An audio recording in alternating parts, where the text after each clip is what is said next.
Hello students, आज हम लोग क्लास 9 केमिस्ट्री में लेक्चर 3 को लेकर हम लोग उपस्थित हैं। लेक्चर 3 में हम लोग इससे पहले क्लास 9 में केमिस्ट्री में 2 लेक्चर पढ़ चुके हैं। लेसन 1 में फर्स्ट लेसन को हम लोग अभी पढ़ रहे हैं। तो थर्ड लेक्चर में आज हम लोग क्लासिफिकेशन पढ़ेंगे।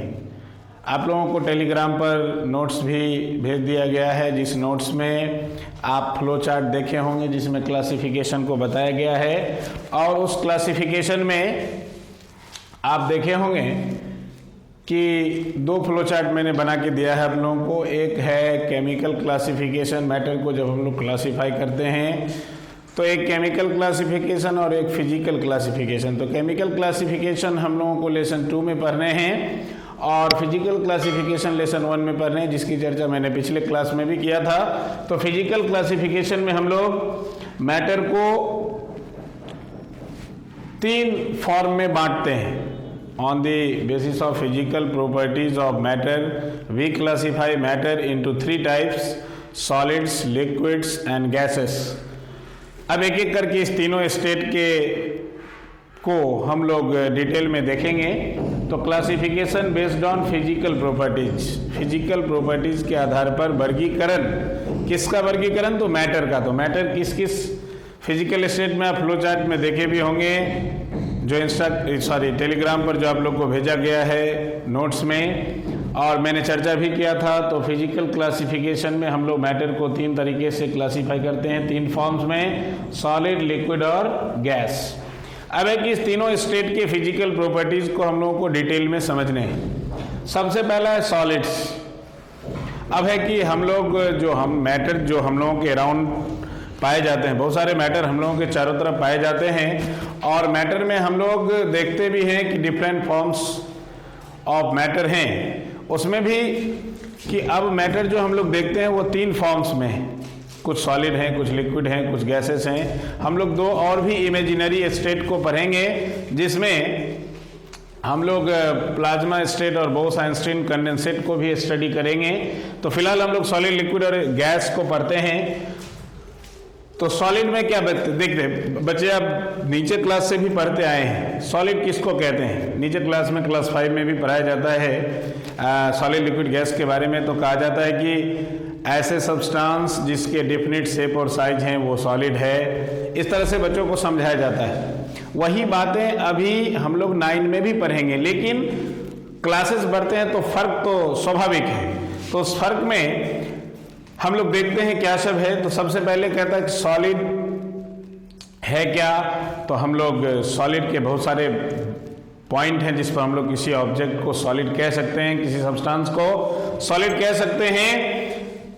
क्या सब पॉइंट है? मान लीजिए जिसका डेफिनेट शेप एंड साइज हो, डेफिनेट वॉल्यूम हो, नहीं जो फ्लो नहीं कर सकता है। तो बहुत सारे सॉलिड के एग्जाम्पल हैं। बुक है, चेयर है, टेबल है, ये आप देख रहे हैं क्लासरूम में, बेंच, डेस्क, लेक्चर टेबल है, फैन, वॉल, ये सब क्या है? इन सबों की या प्रॉपर्टीज के आधार पर हम लोग इन सबों को सॉलिड कह सकते हैं। अब है कि सॉलिड 2 तरह का होता है। क्या सब? वैसे क्लास 9 में इसकी चर्चा नहीं है लेकिन मैं आपको जानकारी के लिए बताता हूं कि solid can be classified into 2 types on the basis of arrangement of particle. अब देखिए, पार्टिकल के अरेंजमेंट की बात करें अगर हम लोग तीनों स्टेट में, तो तीनों स्टेट में पार्टिकल का अरेंजमेंट अलग अलग होता है। क्या अरेंजमेंट होता है?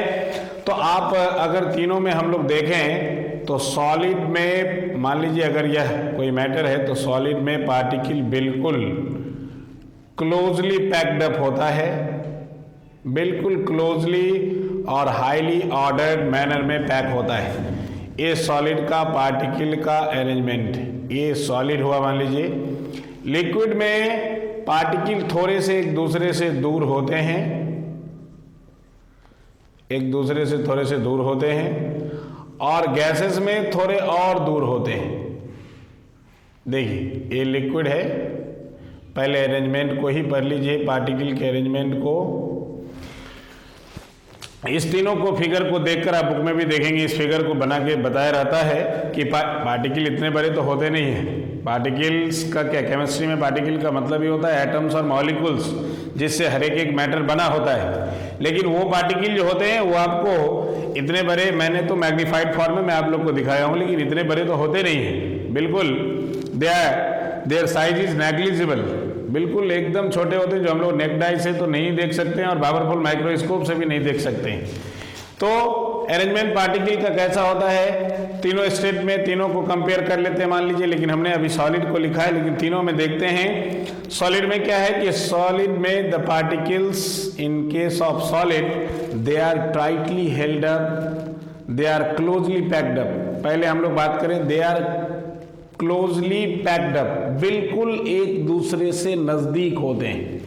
अब जैसे ही एक दूसरे से नजदीक होंगे तो जो पार्टिकल के बीच का स्पेस है वो नहीं के बराबर होगा, नेग्लिजिबल स्पेस होगा, नहीं के बराबर होगा। मतलब पार्टिकल के बीच में स्पेस को हम लोग इंटरमॉलिक्यूलर स्पेस कहते हैं, और वो इंटरमॉलिक्यूलर स्पेस सॉलिड के केस में आपको नहीं के बराबर होगा, क्योंकि पार्टिकल इतने क्लोजली पैक्ड अप होते हैं कि हम लोग उसके बीच में जो स्पेस है उसको अगर कहें कि नहीं होता है तो बिल्कुल सही है कि सॉलिड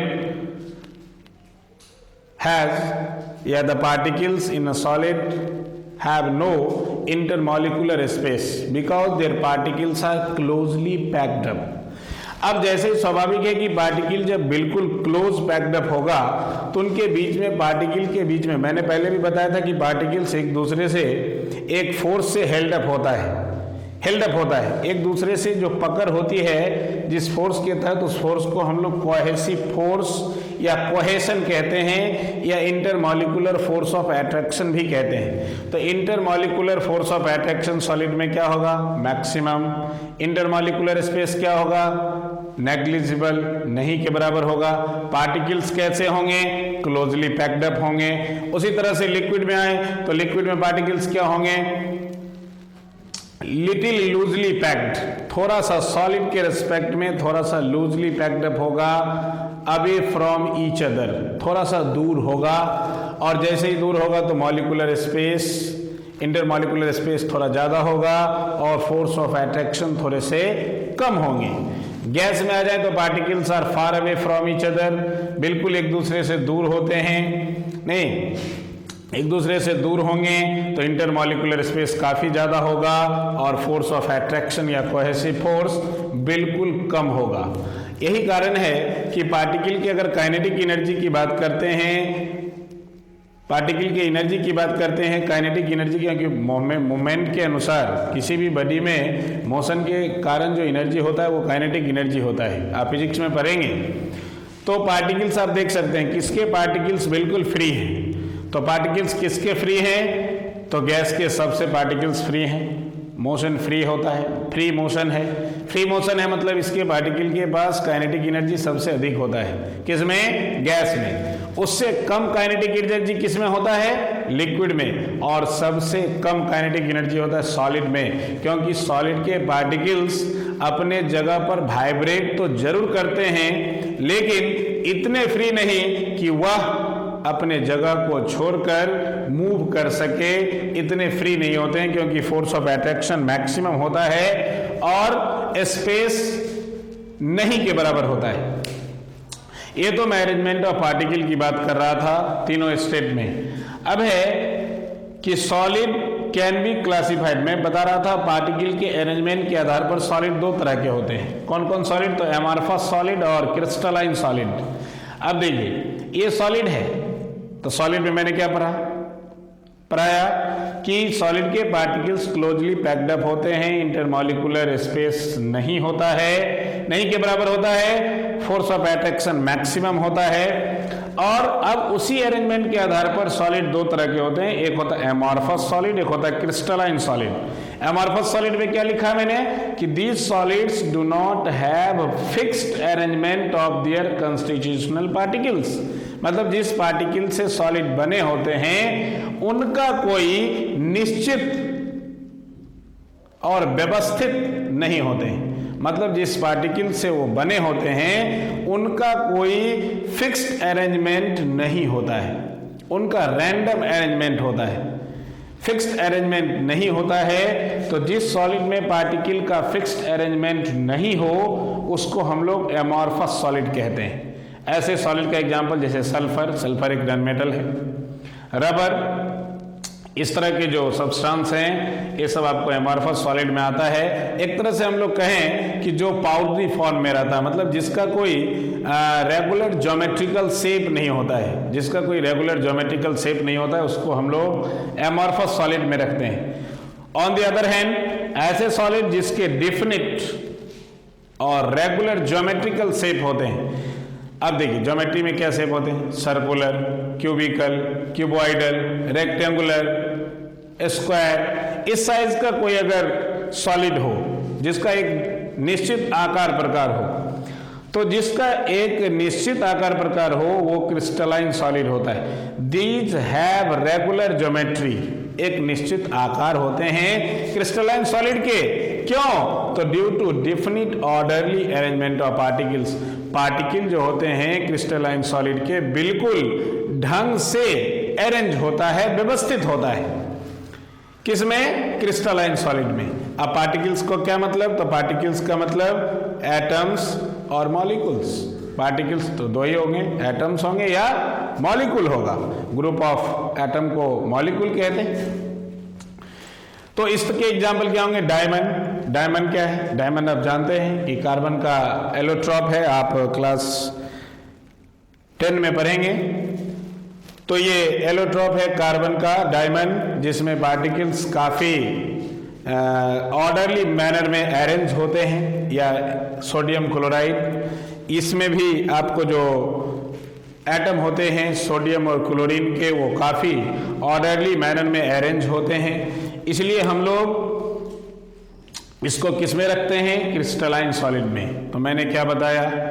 दो बातें बताया कि सॉलिड दो तरह के होते हैं पार्टिकल के अरेंजमेंट के आधार पर। एक होता है क्रिस्टलाइन सॉलिड, एक होता है एमॉर्फस सॉलिड। जिस सॉलिड के डेफिनेट ज्योमेट्री हो, रेगुलर ज्योमेट्री हो, वो क्रिस्टलाइन सॉलिड। जिसके रेगुलर ज्योमेट्री नहीं हो वो एमॉर्फस सॉलिड। अब है कि फिजिकल प्रॉपर्टीज ऑफ सॉलिड्स।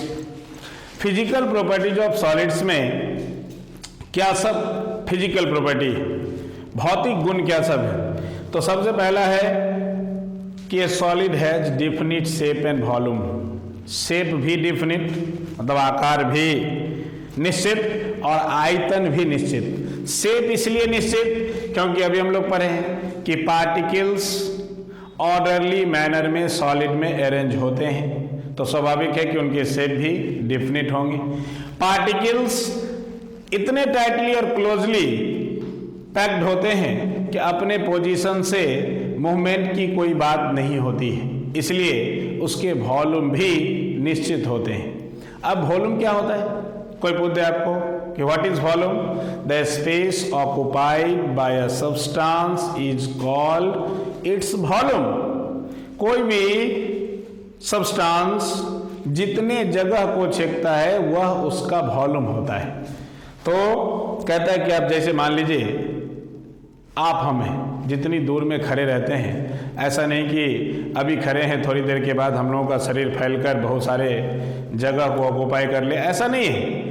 जितने दूर में हैं अभी भी हैं, और साल बीत जाए, वर्ष बीत जाए, बरसों बीत जाए, लेकिन हम लोग अपने उतने ही स्पेस को ऑक्युपाई करेंगे। तो सॉलिड का शेप भी डिफिनिट होता है और वॉल्यूम भी डिफिनिट होता है। किसी भी सॉलिड को आप कहीं भी रख दीजिए तो it does not fill the container in which it is kept. ऐसा नहीं कि आप रख दीजिए थोड़ा सा और भरकर पूरा कंटेनर में हो जाए, कदापि नहीं। तो शेप भी डिफिनिट होता है और वॉल्यूम भी डिफिनिट होता है। Solid has high density. Density का क्या मतलब? Density is equal to mass by volume होता है। नहीं, अब सॉलिड है तो सॉलिड के मास भी अधिक होंगे, वॉल्यूम डिफिनिट होता है। नहीं, तो सॉलिड डेंसिटी का मतलब ये होता है पार्टिकल का क्लोजनेस। अब जिसकी पार्टिकल जितनी क्लोज होगी उसकी डेंसिटी उतनी अधिक होगी। अब सॉलिड के पार्टिकल्स क्लोज होते हैं नहीं, तो स्वाभाविक है कि उसके डेंसिटी भी क्या होंगे? अधिक होंगे। नहीं, तो ये solid has high density.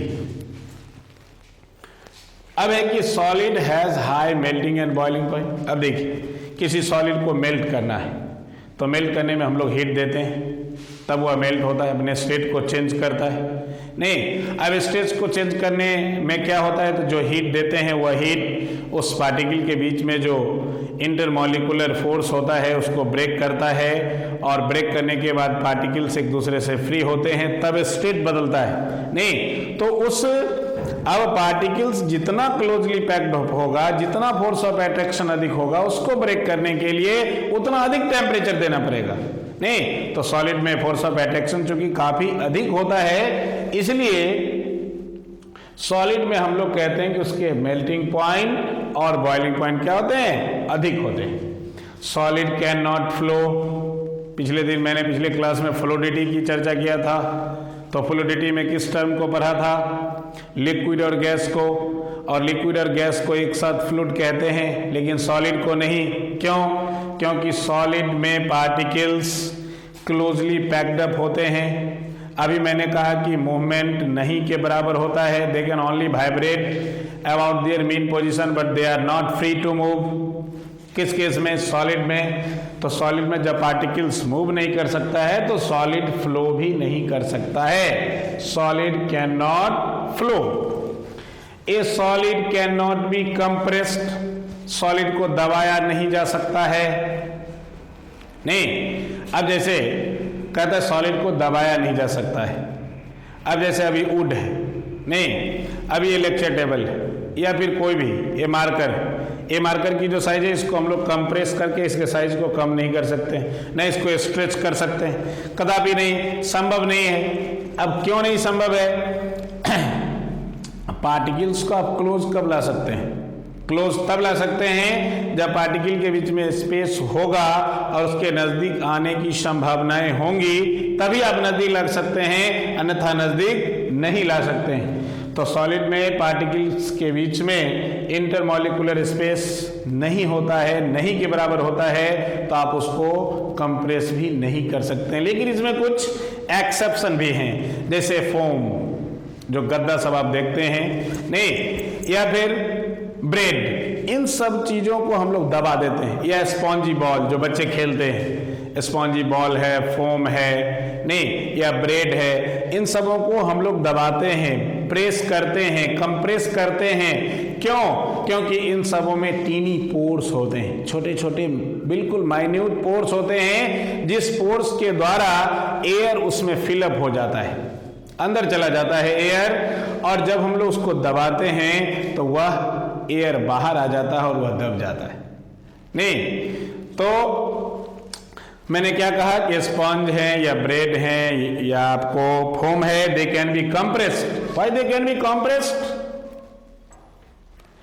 Because they have minute pores on their surface. As we compress it, air gets outside and it can be compressed. Air बाहर चला आता है और हम लोग उसको दबा सकते हैं। तो ये सब एक्सेप्शन है जिसको हम लोग सॉलिड होते हुए भी कंप्रेस कर सकते हैं। अब है कि सॉलिड एक्सपेंड और contract very little on heating और कूलिंग।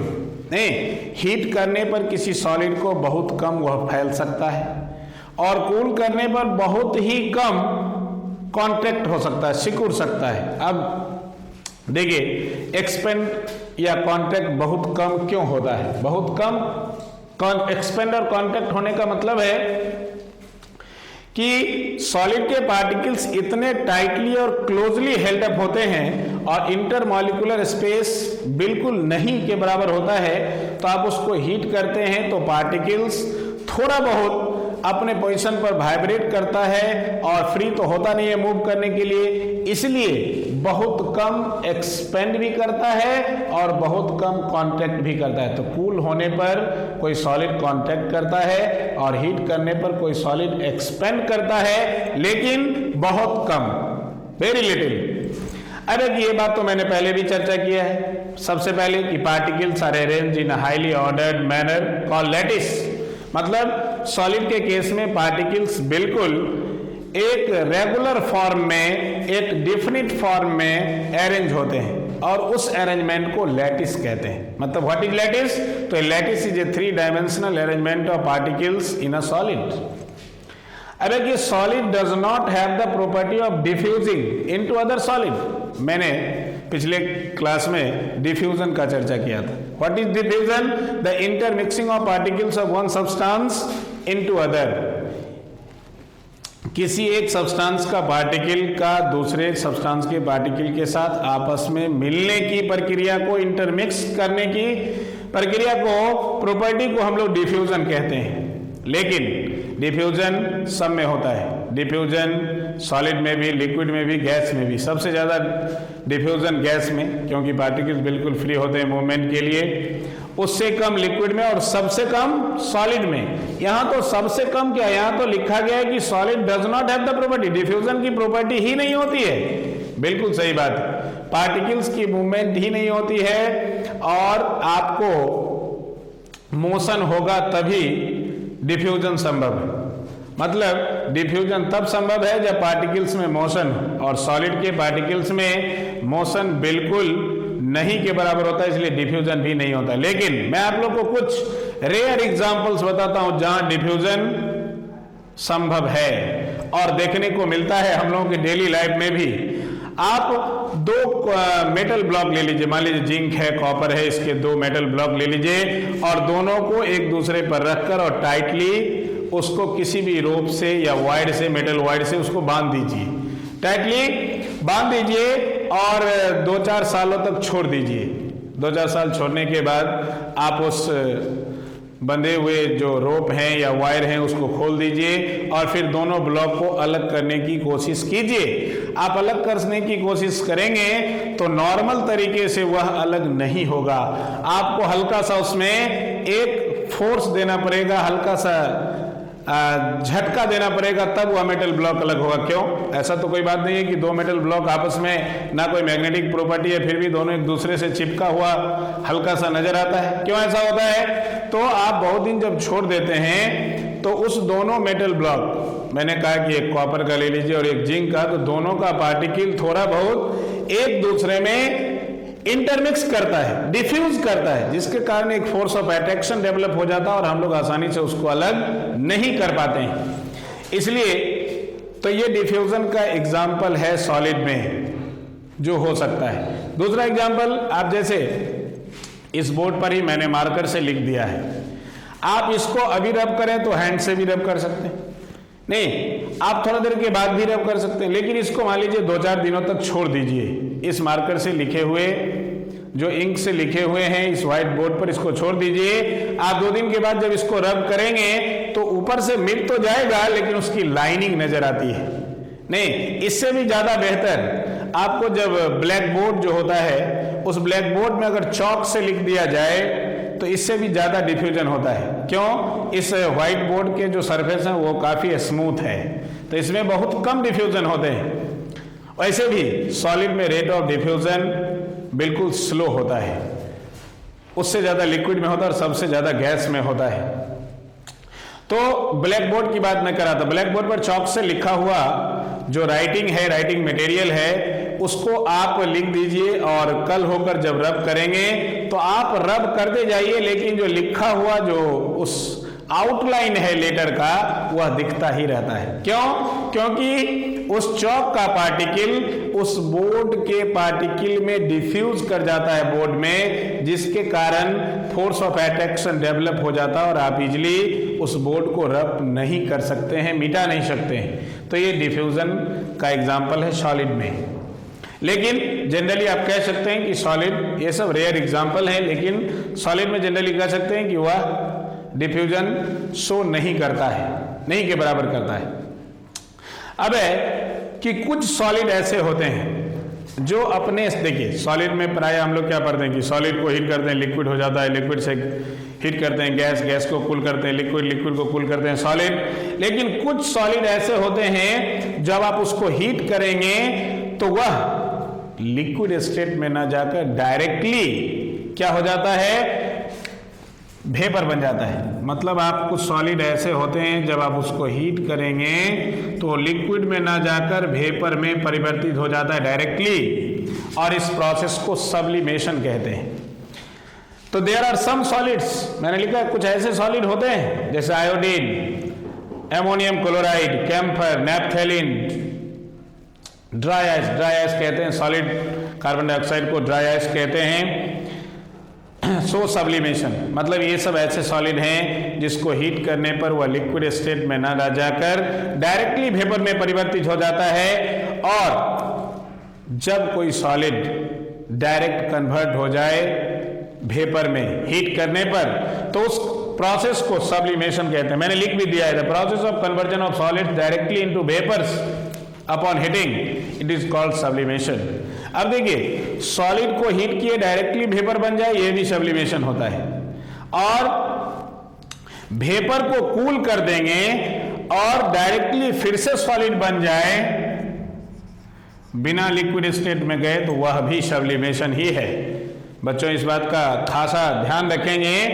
मैंने क्या कहा कि कुछ ऐसे सॉलिड होते हैं जो डायरेक्टली वेपर बन जाते हैं हीट करने पर, तो सॉलिड से डायरेक्टली वेपर बनना भी सब्लिमेशन है। और वेपर को अगर कूल करें और फिर से कूल होने के बाद डायरेक्टली वह सॉलिड में ही फिर से परिवर्तित हो जाए, तो दोनों प्रोसेस सब्लिमेशन है। Process of conversion of solid directly into vapor, that is called sublimation. The process of cooling of vapors directly into solid, it is also called sublimation. अब है कि जो सॉलिड सब्लिमेशन शो करता है उसको Sublime कहते हैं। उसको क्या कहते हैं? Sublime. Those solids which undergo sublimation, they are said to be sublime. The solid which is obtained on cooling the vapors, that is called sublimate. नहीं, जैसे मान लीजिए कैम्फर बिल्कुल नॉन है, कपूर जिसको कहते हैं हम लोग पूजा आरती में जलाते हैं। आप देखते होंगे कि उसमें जैसे ही माचिस लगाते हैं वो तो पिघलता नहीं है, डायरेक्टली वेपराइज होता है। अगर उस वेपर को कूल करके फिर से कैम्फर का सॉलिड बनाया जाए, तो मान लीजिए जब कैम्फर को आप हीट किए, जलाए, वेपर बन गया, सब्लिमेशन हुआ। और उस वेपर को जब कूल करके फिर से सॉलिड बना दें तो वह भी सब्लिमेशन है। लेकिन कैम्फर सब्लिमेशन शो किया तो यह सबलाइम है। अब इसके वेपर को कूल करके अगर सॉलिड बना दें तो उस वक्त यह सब्लिमेट कहलाता है। तो दो solids which undergo sublimation, they are said to be sublime. And the solid which is obtained on cooling the vapors, that is called sublimate. Vapour को कूल करने के बाद फिर से सॉलिड बन जाए तो उसको सब्लिमेट कहते हैं। अब एक एक टर्म यहाँ है, ये सब सॉलिड तो आपको सब्लिमेशन शो करता ही है, लेकिन एक टर्म यहाँ है, इसको मैं जरा सा समझा दूं, ड्राई आइस। नहीं, ये ड्राई आइस क्या है? Solid carbon dioxide. आपको जरा सा सुनकर आश्चर्य होता होगा कि सॉलिड लगा हुआ, कार्बन डाइऑक्साइड तो एक गैस है और सर कह रहे हैं कि ये सॉलिड कैसे होगा कार्बन डाइऑक्साइड का? सॉलिड कार्बन डाइऑक्साइड का मतलब हुआ कि ये आपको कंप्रेस्ड फॉर्म में रहता है, ये आपको अंडर हाई प्रेशर स्टोर्ड होता है। प्रेशर अगर रिलीज हो जाए तो ये आपको गैसियस फॉर्म में कन्वर्ट हो जाता है सॉलिड कार्बन डाइऑक्साइड को। कभी कभार क्वेश्चन पूछा भी जाता है कि ड्राई आइस किसको कहते हैं? सॉलिड CO2 को ड्राई आइस कहते हैं। ये भी पूछा जाता है कि सॉलिड CO2 का कॉमन नेम क्या है? तो ड्राई आइस। ड्राई आइस का केमिकल नेम क्या है? Solid carbon dioxide. अब ये भी पूछा जाता है कि why is solid CO2 known as dry ice? तो it is known as dry ice because it shows sublimation. It directly changes into vapors without going into the liquid phase. बिना liquid में तब्दील हुए डायरेक्टली यह solid CO2 vapour बन जाता है, इसलिए हम लोग इसको ड्राई कहते हैं। ड्राई मतलब which do not contain or which does not contain any moisture, जिसमें बिल्कुल मॉइस्चर नहीं है, that is dry. तो सॉलिड CO2 आपको डायरेक्टली वेपर में तब्दील हो जाता है बिना लिक्विड में गए, इसलिए हम लोग कहते हैं इसको dry ice. It is stored under high pressure. आप इसका देख सकते हैं ऑर्केस्ट्रा सब के प्रोग्राम में जो मशीन से स्प्रे करता है, व्हाइट कलर का आपको नजर आता होगा, स्नोई जैसा, स्नो जैसा, नहीं तो वो क्या है? वो ड्राई आइस। लेकिन आप वो पिघलता नहीं है, वो वेपोराइज कर जाता है। अगर वो पिघलता तो जो आपको परफॉर्मर होते हैं, जो डांसर होते हैं, नहीं वो फिसल जाता, प्रोग्राम गड़बड़ा जा सकता है। तो इसलिए वह डायरेक्टली वेपोराइज करता है, नहीं आपको वह मेल्ट नहीं करता है। तो ये सब्लिमेशन शो करता है। तो आज हम लोग सॉलिड के फिजिकल प्रॉपर्टीज को पढ़ रहे थे। आप इससे रिलेटेड जो असाइनमेंट होंगे बुक में दिए हुए उसको बनाएंगे। और आपको आजकल हम लोग स्कूल की तरफ से टेलीग्राम चैनल आप सब्सक्राइब कीजिए, उसमें दिए गए नोट्स, होमवर्क आप उसको सॉल्व करें, कोई प्रॉब्लम हो तो आप उसको पूछें। फिर अगले क्लास में हम लोग मिलते हैं। थैंक्स।